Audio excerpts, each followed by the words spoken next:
மனிதர்களை உங்களை புறக்கணித்தால், நீங்க நெருங்கி பழகுறீங்க அல்லது நண்பர்களோட பழகுறீங்க, ஃபேமிலியில நீங்க நல்ல எல்லாமே செய்றீங்க, ஆனா உங்களை வேணுமென்றே புறக்கணிப்பாங்க. பார்த்திருப்பீங்க. நீங்க குடும்பத்துக்கு உதவி செய்வீங்க, குடும்பத்தோட நல்லா இருப்பீங்க, சில பொழுது எங்களோட நெருங்கி இருக்கின்ற உறவினர்கள் கூட நம்மளை பார்த்து பொறாமைப்படுவாங்க. அது மனித இயல்பு. கூட பிறந்த சகோதரர்கள் கூட பொறாமைப்படுற நிலை இன்று இருக்கிறது. அப்ப சகோதரி, அதே போன்று சகோதரர்கள், நண்பர்கள், அவன் பாருங்க எப்படி இருந்தா இப்ப எப்படி இருக்கிறான், சைத்தான் போடுவான். அந்த உள்ளத்துல போட்டு உங்களை புறக்கணிப்பார்கள். நீங்க எல்லா உதவிகளும் செய்வீர்கள், காயப்படுத்தப்படுவீர்கள்.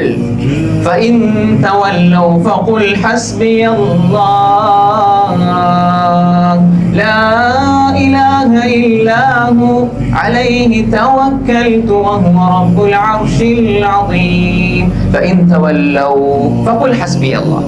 அவங்க உங்களை புறக்கணிச்சால், அவர்கள் உங்களை புறக்கணிச்சால் நீங்க சொல்லுங்க ஹஸ்பி அல்லாஹ், அல்லாஹ் எனக்கு போதுமான. அப்ப நீங்க அல்லாஹ்வுக்காக வேண்டி அல்லாஹ்வோடு வாழ்ந்து அல்லாஹ் எனக்கு போதுமானவன் என்று நீங்கள் நினைத்தால் வகுல் ஹஸ்பி அல்லாஹ் என்று சொல்வீர்கள். அலைஹி தவக்கல்து, நான் அல்லாஹ் மீது தான் தவக்குல் வைப்பேன். ரப்புல் அர்ஷில் அஸீம். அப்ப மனிதர்கள் உங்களை புறக்கணிக்கிறாங்களா, நீங்க என்ன நினைக்கணும்? அல்லாஹ் எனக்கு போதுமானவன், அல்லாஹ் எனக்கு போதுமானவன்.